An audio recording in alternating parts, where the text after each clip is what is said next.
There is a letter in a tin box in a museum in Cheyenne, and the last line of it reads, "I have lied to you in every letter but this one, and if you still want me after you read it, come to the depot Friday, and I will be the woman who looks afraid." The woman who wrote it was named Hannah Vance. The year was 1879.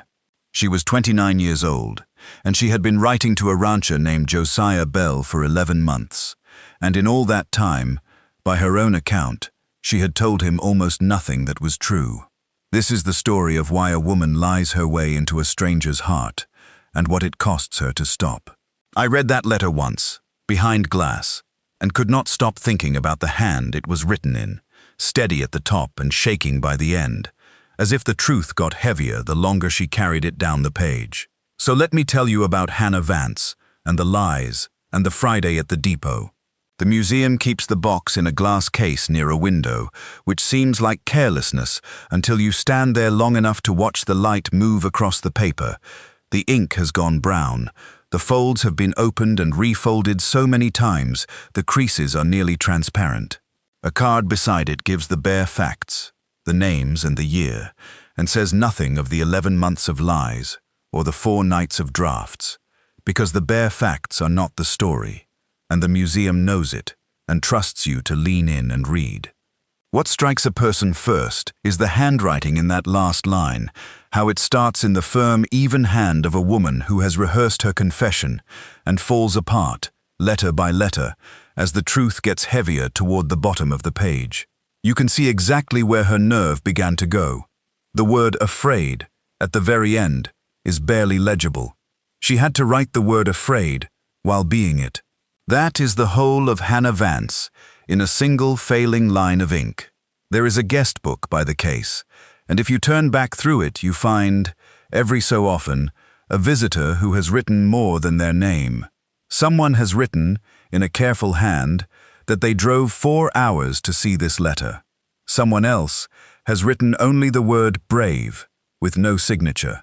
The museum staff say it is the most asked about object they hold, this brown inked confession behind glass, and that people stand at it longer than they stand at the guns and the gold scales and the famous saddles, because a weapon tells you how someone died, and this letter tells you how someone chose to live, which turns out to be the rarer and the more frightening thing to look at. Hannah Vance was born in a mill town in Massachusetts and grew up fast and crooked, the way children do when the people meant to mind them are minding a bottle instead. By 12, she was working the looms.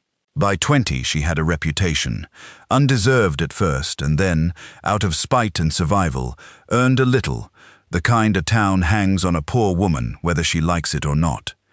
She was not a bad woman. She was a cornered one.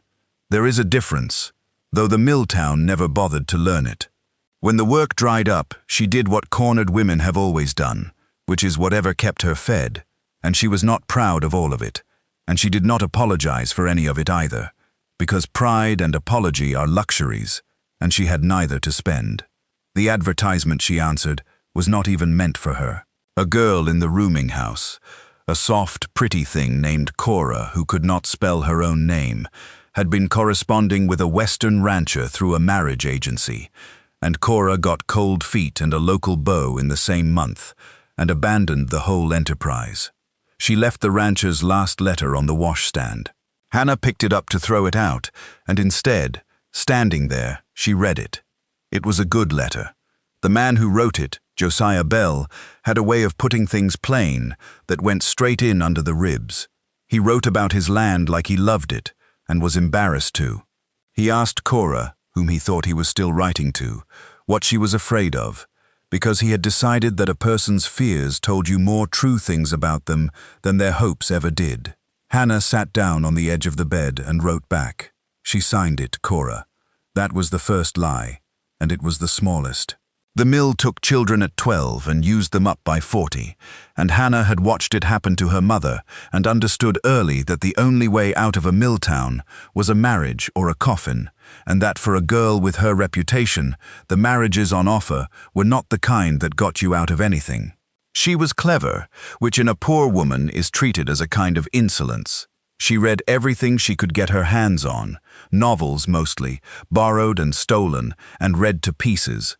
And it was the novels that taught her that other lives were possible somewhere, and the novels, in the end, that taught her how to invent one. By the time she found Josiah Bell's letter on the washstand, she had stopped expecting anything of her own life, and started, dangerously, expecting nothing at all, which is a state that can pass for peace until something cracks it open. The letter cracked it open. A man somewhere west of everything was asking a woman he had never met what she was afraid of, and meaning it, and Hannah Vance sat down on a stranger's bed and discovered she had an answer, and discovered that she wanted, more than she had wanted anything in years, to give it to him. The novels she read in the mill years were full of women who got out, and she had noticed even then that none of them got out by being honest. They got out by being beautiful, which she was not, or by being rescued, which no one was coming to do, or by being clever in ways that always, in the books, turned out fine. Hannah was clever in ways that did not turn out fine, because she was clever in a real town and not a printed one, and the real town had a long memory and a short list of futures for a woman like her. She read the way a prisoner studies a wall, looking for the loose stone, and the marriage advertisements in the back pages of the papers were the loosest stone she ever found. What grew between them over the next 11 months grew on a foundation of invention, and yet it grew real, which is the trap Hannah walked into with her eyes open and could not climb back out of. She invented a Hannah who was respectable. A milliner's assistant, she said, a churchgoer. A woman who had nursed a sick aunt and buried her, and was now, at 29, ready to begin again somewhere clean and wide. She borrowed the aunt from a novel. She borrowed the church-going from the only stretch of her life she remembered fondly, a single year as a child, when a kind Sunday teacher had made her feel, briefly, that she was worth instructing. But she could not invent her own mind, and that is where Josiah Bell actually fell in love. When he asked what she feared, she answered him honestly, because the question was too good to lie to. She feared, she wrote, that she had hardened past the point of softening, that she had spent so long expecting the worst of people that she would not recognize the best of one if he stood in front of her with his hat in his hand. Josiah wrote back that he had the same fear in a different coat, that a man alone on a lot of land learns to expect nothing and call it peace, and that he was not sure he remembered how to want a thing without bracing for its loss. They were, both of them, more honest about their wounds than either had ever been with a living soul, and they did it under a name that was not even hers. "Write me true," he asked her once. "Everybody writes a letter like they're standing up straight. Write me one like you're sitting down tired." She read that line a dozen times. Then she wrote him a letter sitting down tired, and it was the truest thing in the whole false stack, and she signed it with the wrong name, and she hated herself, and she mailed it anyway. She told herself, those first weeks, that it was a kindness. Cora had abandoned the man without a word, and a clean break would at least let him stop hoping for a woman who was never coming. Hannah would write one gentle letter ending it, signed in Cora's name, and that would be that. But the man wrote back to the ending letter with such grace, such an absence of the bitterness she expected from men told no, that she could not make herself land the blow, and so she wrote again, and again, and the kindness curdled into a thing she could no longer call by that name. The lies layered the way lies do, each one needed to prop the last. The respectable aunt required a respectable town, which required a respectable past, which required Hannah to invent a whole second woman and inhabit her by lamplight every night. The strange thing, the thing she could not explain to herself, was that the invented woman kept saying true things. Hannah would sit down to write, as the milliner's assistant from the Good family, and find herself confessing fears she had never spoken aloud as herself. It was as if the false name gave her permission. Behind the mask, she could finally be honest, which is the cruelest joke the whole business played on her. There was a particular cruelty in how good she got at it. She began to look forward to the writing, to the lamplit hour when she became the milliner's assistant with the kind aunt and the clean past. And she understood that what she looked forward to was not the lie, but the man at the other end of it. the only person in her life who asked her real questions and waited for real answers. She was lying about everything except the part that mattered, which was her actual heart laid open on the page, and she could not work out whether that made it the worst lie she had ever told or the only true thing she had ever done. The lie had a clock on it, and Hannah heard it ticking from the start. He wanted her to come west. He had wanted it for months. He had a house and a church that would marry them, and a date he kept gently proposing and she kept gently moving, because the moment she stepped off a train she would be a face, and the face would not match 11 months of words. She was not Cora, who was pretty and 20 and soft.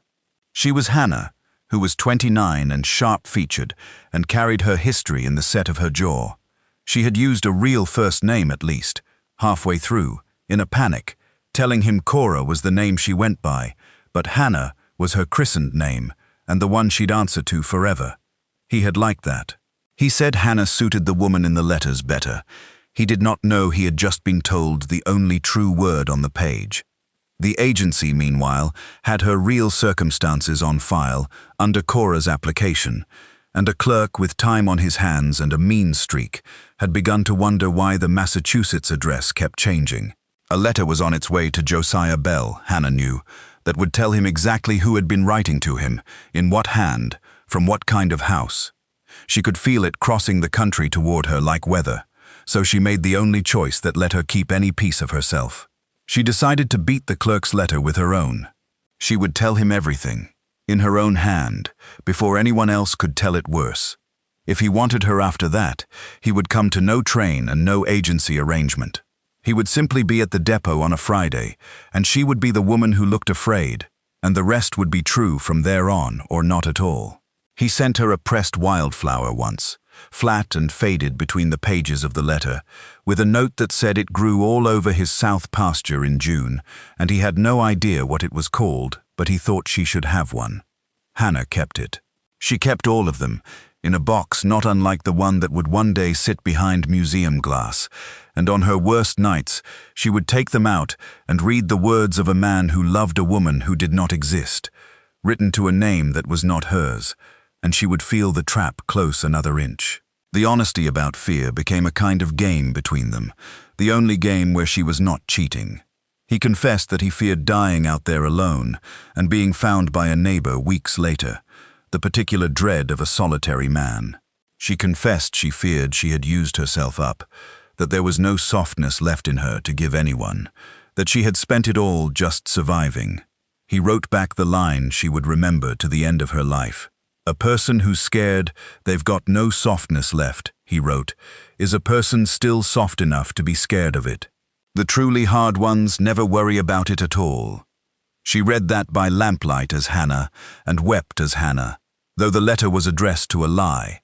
Josiah Bell, for his part, was falling in love the honest way, which made it worse. He wrote to her about his land in a manner that told her he had never said these things aloud to anyone. He told her about a particular hour of the evening when the light came down the valley a certain way, and he always wished, in that hour, that there was someone to turn to and say, "Look at that." He said he had decided she was the someone, in his head, that he had taken to having the thought of her with him in that evening hour. And Hannah read that in a cold rooming house in Massachusetts, and put her head down on the false letter she was writing, and understood that she had stolen something from a good man that she could never give back. The confession letter took her 4 nights to write. The museum has all 4 drafts. You can see her trying to find the bottom of it, crossing out the soft words, the excusing words, until what is left is just the facts laid flat. The mill, the reputation, the cornered years, and what she did in them. Cora's name on the first letter, and her own cowardice keeping it there for 11 months. She did not ask him to forgive her. She had learned somewhere that asking forgiveness is a way of putting your own comfort back on the other person's shoulders, and she would not do that to him, not after everything. She only told him the truth, and told him where she would be standing if the truth did not end it. Then she did a braver thing than mailing it. She used the last of her money to buy a one-way ticket west on that same Friday's train. She would arrive whether he forgave her or not. If he was not at the depot, she would walk out of his town and start again somewhere it had never heard her name, and she would at least have spent her dishonesty all the way down to honest ground. On the train, she did not invent anyone. She sat by the window as plain Hannah Vance and watched a country she had only ever lied about go by for real. The long grass and the sudden rivers and the towns that were just a water tower and a hope.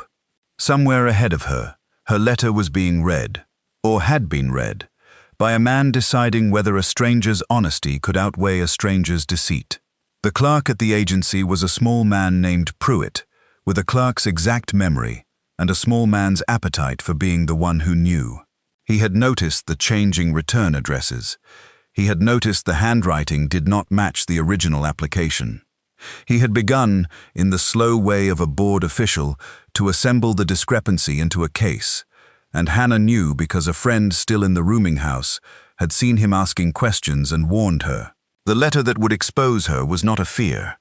It was a fact in motion, somewhere on a mail route between Massachusetts and Montana, and it would arrive whether she acted or not. She thought about running. She thought about it seriously, for one long night. She could write a final letter ending it. Vanish.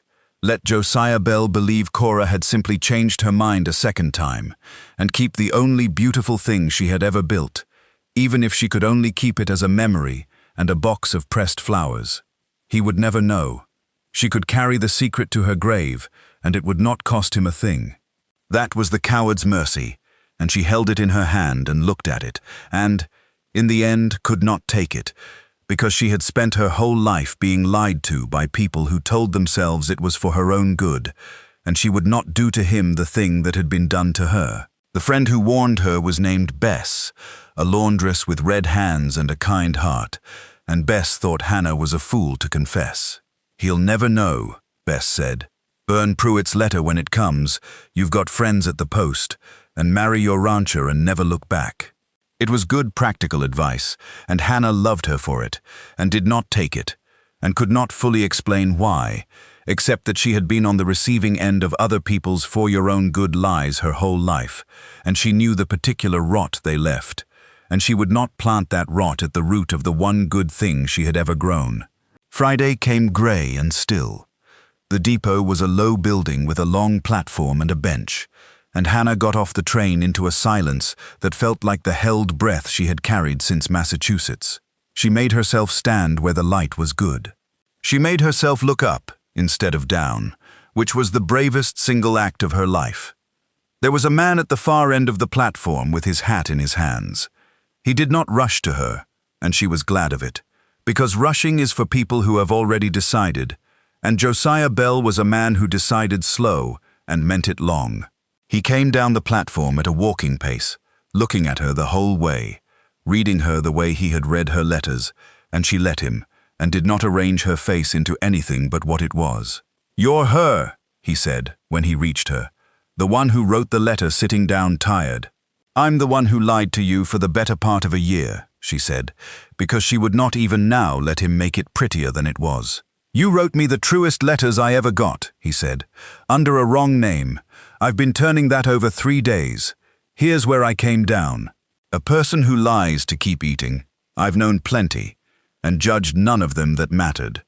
A person who finally tells the whole hard truth when a lie would have been easier and safer. That's rarer than gold out here, and I'm not fool enough to send it back on a train." He held out the letter to her, all 4 pages, soft from handling. "You keep this," he said. "I don't need it. I know what's in it. But you might need, some bad day, to read what you were brave enough to send." The first draft tried to explain. It was full of the mill and the cornered years, and the not having any choice, and she read it back and tore it up, because every line of explanation was also a line of excuse, and she had promised herself this one letter would carry no excuses. The second draft over-apologized, and she tore that up too. The third draft was angry, at the town and the mill and the clerk and the whole arrangement of a world that made a woman lie to be loved, and she tore that up last of all, with the most regret, because it was the truest and the least fair to him. The fourth draft, the one behind the glass, simply tells him, "Here is who I am, here is what I did, Here is the name I was born to, and the name I stole, and the reasons, which are reasons and not excuses, and you may weigh the difference yourself. I will not ask you to forgive me. I will only tell you where I will be standing. It is a short letter for the weight it carries. She had learned, over 11 months of writing to him, that he valued the thing said plain over the thing said pretty, and she gave him, at the last, the plainest thing she had. She mailed the confession on a Tuesday and bought her ticket the same hour, and the clerk at the rail office, an ordinary bored man, had no idea he was selling passage to the bravest act of a stranger's life. She had calculated it carefully. The confession would reach Josiah a day, perhaps 2, before her train. Enough time to read it and decide. Not so much time that he could write back and let her off the hook with a letter, which would have been its own kind of mercy and its own kind of cowardice, letting them both avoid the bare fact of standing in front of each other, with the truth finally between them, and nowhere left to hide. They did marry, though not quickly, and not as strangers redeemed by a tidy miracle. Hannah Bell, as she became, was not a woman the truth had magically softened. She stayed sharp. She ran the ranch books with a suspicious eye, and the household with a firm hand, and she did not suffer the church ladies who came sniffing after the story of where she'd come from. Josiah liked her sharp. He said a man who had wanted soft had already been writing to soft, and look how that turned out. The tin box in the Cheyenne Museum came to it by way of their granddaughter, who donated her grandmother's letters, along with a note explaining that Hannah Bell had kept every one of Josiah's, and the 4-page confession, in that same box on the mantel for 51 years, and had been known to take it down on bad days and read her own brave handwriting until the day felt survivable again. That is the part that stays with me. Not that he forgave her, though he did, that she kept the proof of her worst dishonesty as the proof of her finest courage, and could not have had the one without the other, and knew it, and did not pretend otherwise. The wind still comes off the plains in Cheyenne, the way it did in 1879. The letter is still behind glass. The last line still shakes a little toward the bottom. The town behind the depot had already heard a version of the story, because small towns always have, and there were a few faces in a few windows that morning, watching to see what the rancher Bell would do about the woman who had written to him under a false name. Josiah knew they were watching. He did not look at them. He had decided, somewhere in 3 days of turning it over, that the opinion of a window was worth precisely nothing against the 4 pages he had read, until he had them by heart. And he walked down that platform at his own slow pace, and let the whole town watch him choose her. Hannah had expected, if he came at all, that he would come with conditions, that he would forgive her, and then spend the rest of their lives gently reminding her she had needed forgiving. She had braced for the long sentence of gratitude that a woman pays for a man's mercy. He gave her none of it. He held out her own letter and told her to keep it, not as a debt she owed, but as a proof she had earned. And in that single gesture, he told her he did not intend to hold the lie over her, not that morning, and not ever. And that was the moment, more than any other, that Hannah Vance began to believe she might actually get to keep this.